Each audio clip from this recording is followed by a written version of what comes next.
Thank you for choosing the Kingdom Love podcast. This is Frederick.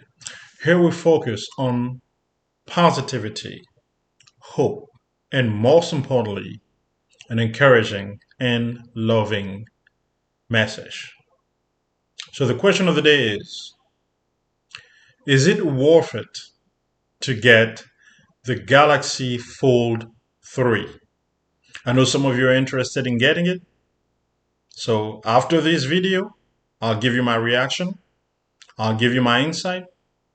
And, you can choose for yourself after that. All right. But before we get started, please take a moment to like and subscribe to this channel. Okay. I'll give you a moment to do that. Okay. We're going to move forward. I believe that you have subscribed and that you have liked the video and even commented. Okay. So let's get started. The Samsung Galaxy Fold 3. Here we are yet again with Samsung's flagship folding phone. Samsung says they've upgraded several things, like the internal screen durability and something called Armor Aluminum. But even without opening the box, the biggest improvement I see is the packaging. Huge props to Samsung for ditching the plastic.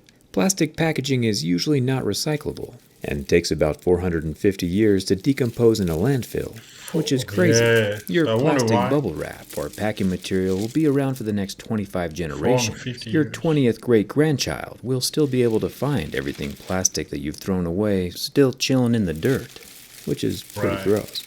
Sustainably sourced paper, on the other hand, can be recycled 6 times and decomposes in just 2 to 6 weeks. And more trees get planted to make it. Huge win for everyone, including the planet. Thumbs up to Samsung for making the Ooh, the switch. packaging looks Let's very get started. good.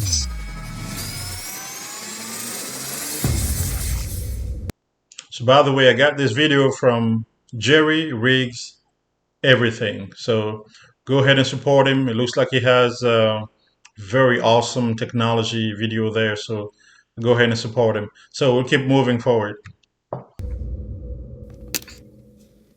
This new Galaxy Fold 3 starts at $1,800. Pretty expensive. Huh? $1,800 for a phone. You heard that? You heard that? Okay, 1,800. Okay.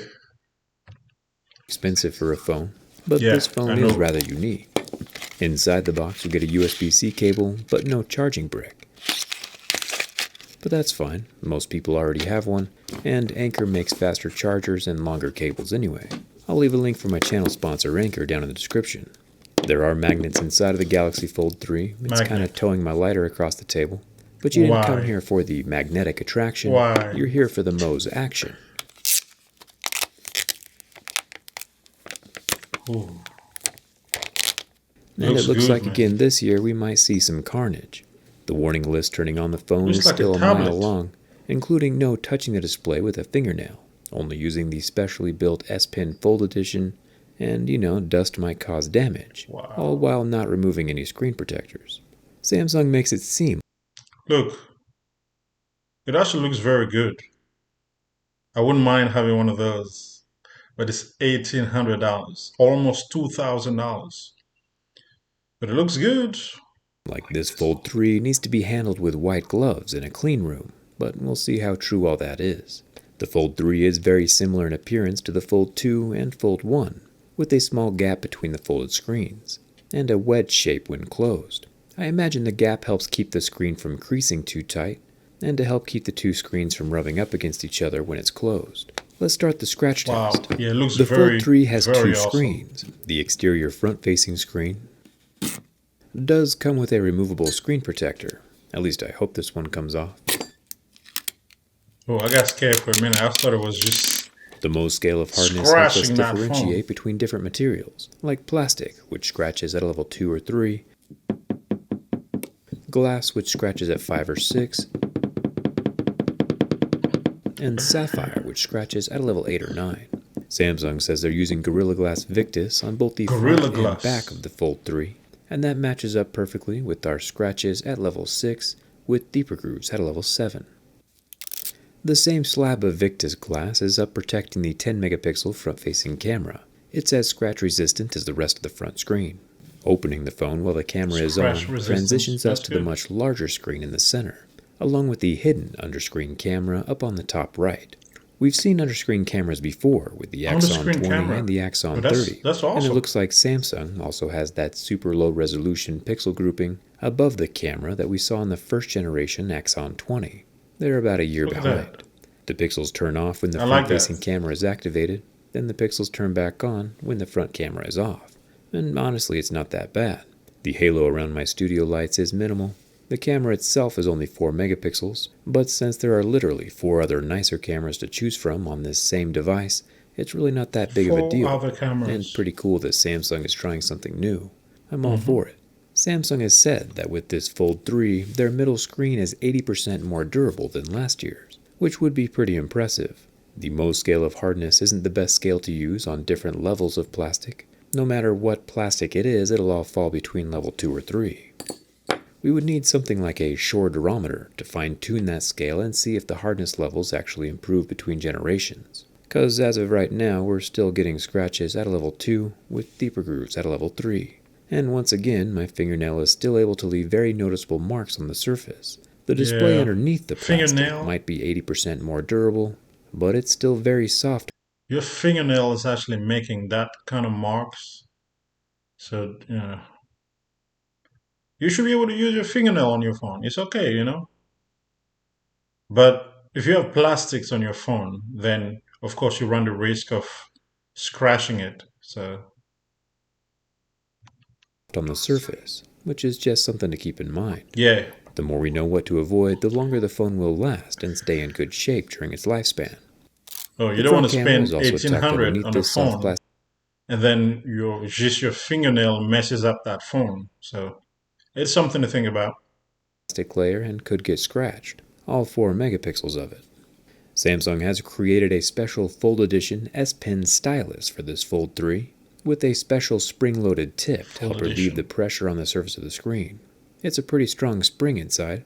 Pressing the tip of the stylus onto the screen, it does leave a slight indention onto the plastic. I'm only pressing about Yeah. 50% of the spring's capacity. It's not fully locked out. It's And kind of even risky. Yeah, it is kind of risky to have a phone where the screen is actually made of plastic, you know. I wonder how long this is going to last. I mean, after folding, unfolding, folding, unfolding, after 9 months, is it going to still remain the same or the screen is going to be the same? Even at 50%, this is probably pressing harder than most people will ever be drawing with the S Pen. Wiping off the display, it's pretty impossible to refine the marks I was making, so I would say that the S Pen is indeed safe to use on the screen. S Pen, yes. Fingernails, no. Fingernail, yeah. Inside of the That's S a big Pen are some problem. interesting things. We have the lower half of the pen with its removable and replaceable tip, along with the coil of copper Oh, wires that's a great that review let the there. It's digitizers actually under the folding display sense where the S Pen is breaking at, things. even while it's hovering above the surface of the screen.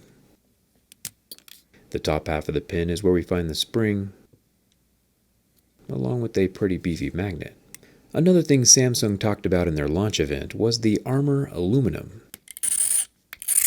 And I'm not sure what Oh, aspects of the aluminum are armored though, since it appears to what do you scratch about expect? the same as most other aluminum phones out there. You're using a knife. What do you expect? It's going to scratch, right? I hope that's the point here. Most people won't do that, but yeah. The power button doubles as a fingerprint scanner, and the volume rocker is made from metal. The oval of plastic up here is probably for the 5G antenna, but we'll have to check that during the teardown. Folding the phone shut, we can scratch both top halves of the phone at the same time. Hope that's a We have a free few phone for him. microphones I and a hope they give it to loudspeaker up him for here. free, but We get some more aluminum on the hinge of the phone, oh no. along with some inlaid Samsung lettering, the same as last year. You can peel it out if you really want to, but it probably won't ever fall out on its own. Down at the bottom of the phone, we get our USB-C port and the second stereo loudspeaker. And over here on the last of the 6 sides we haven't tested yet, we have the SIM card tray, which has room for 1 SIM card and no expandable memory. All of these things we've kind of come to expect from the Galaxy Fold series of phones. One thing I did not see coming this year, though, was water resistance. This guy is IPX8. The X means it's not dust-proof, which is why I currently have a lot of dust in my hand. You might be asking, hey Jerry, how can a phone be water resistant but not dust resistant? Right. Well, rumor is that Samsung has coated the internal circuits with an oleophobic coating. The coating can repel water without having to be watertight. Pretty cool technology, since it would probably be pretty difficult to plug up all the gaps and holes on a folding phone which has all those gears inside the spine. We'll have to check out the oleophobic coating during the teardown. With rocks, dirt, and dust spilling out of both ends, I think it's pretty safe to say that this is reasonably the most dirt a Fold could ever anticipate encountering in real life. We'll open and close it a few more times for good measure. Surprisingly though, the hinge is still as silent as the day it was made. No rocks, dust, or dirt is captured inside. Not sure if Samsung is still doing that internal bristle thing or not. Just another thing we'll have to check during the teardown. But so far, the dust resistance is pretty impressive. I wouldn't take it to the beach or the job site, of course, but it's nice to know that it's not going to fall apart with the first speck of dust it encounters. The back glass is textured Gorilla Glass Victus. Those cameras are pretty big too. I like it. Certain things you like, certain things you don't, but you know. 3 massive cameras. And for the rear camera units, we have a 12 megapixel telephoto, 12 megapixel main sensor, and 12 megapixel ultra wide. Easy to remember when they're all the same and all protected by glass. Making our way around to the front screen, we see it's a 6.2-inch dynamic AMOLED 2X with a 120Hz refresh rate. After about 14 seconds, the screen does go black, and the pixels kind of glow a dark red. Interesting. Let's see if the same thing happens on the middle screen. The middle screen is the same dynamic AMOLED, but includes some folding action. This guy is a square 7.6 inches and has the same 120Hz refresh rate. Oddly enough, though, it lasts about twice as long on the burn test, with even less damage. Oh, it's still the pixels only stayed a burned white color like we normally see on AMOLED displays, it's plastic in the phone. And even the plastic surface didn't suffer much damage, even after 30 seconds of fire. Not, super relevant to everyday use, but still interesting. Yeah, very The fingerprint scanner is over here on the side of the phone. It's a capacitive sensor built right into the power button, which is where personally I think they should all be. Not a huge fan of the underscreen fingerprint scanners myself. And after setting my thumbprint and adding some hardcore scratches to the side of the scanner, we can test it with everything appearing to work just like normal. Not too shabby. Finally, the bin test. The first Galaxy Fold did not survive my durability test, but not because it physically snapped in half. The screen got poked and then it died. The second Galaxy Fold did survive all this abuse, and now it's time for the Galaxy Fold 3. It still has a very quiet hinge, and when bent folded shut, there is no budge from the front to the back. No surprise, we would expect that sturdiness from the folded phone and massive spine. But what about when the phone is opened and folded backwards? Even though this Fold 3 is thinner than last year's Fold 2, we still have no catastrophic damage while bending from the back. There was a slight complaint, which made me nervous, but still no damage to the screen, even after attempting to bend again. The Galaxy Fold 3, surprisingly, survives my durability test. The soft inner display may not be the 80% harder surface that we were looking for, but the phone as a whole is for sure 80% stronger than it appears on paper. Nice work, Samsung. It'll be interesting to get inside and see that oleophobic motherboard during the teardown. Speaking of which, if you want a sneak peek, there's always my teardown skin from Dbrand, showing off the inside of the phone from the outside without ever needing to take it apart. Doesn't get much cooler than that. I'll leave a link down in the description so you can grab a teardown skin for your own phone. And let me know down in the comments, at what price point, if any, would you buy a folding phone? I'm curious. Hit that subscribe button if you haven't already. Come hang out with me on Instagram and Twitter. All right, sweet. That was a great review, actually. You put that phone through a lot, right?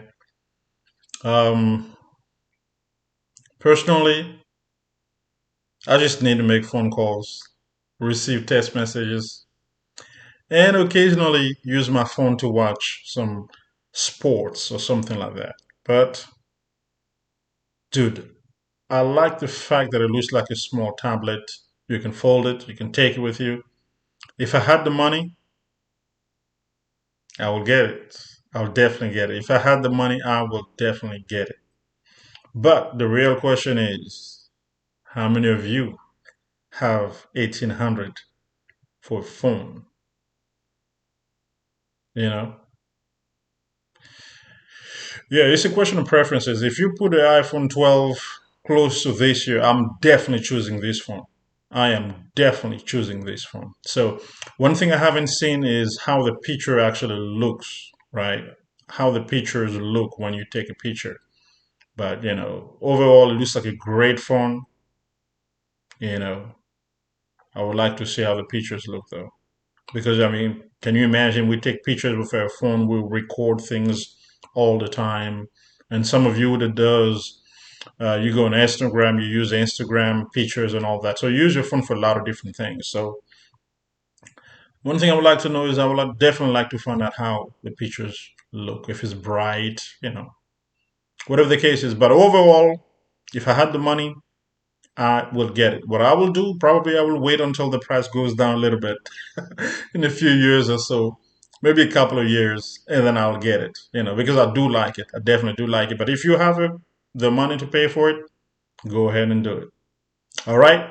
So I hope you enjoyed it. Take care, and don't forget, you need to have love in your heart. Love thy neighbor. Love thy neighbor. Treat others as you would like to be treated. Until then, see you next time.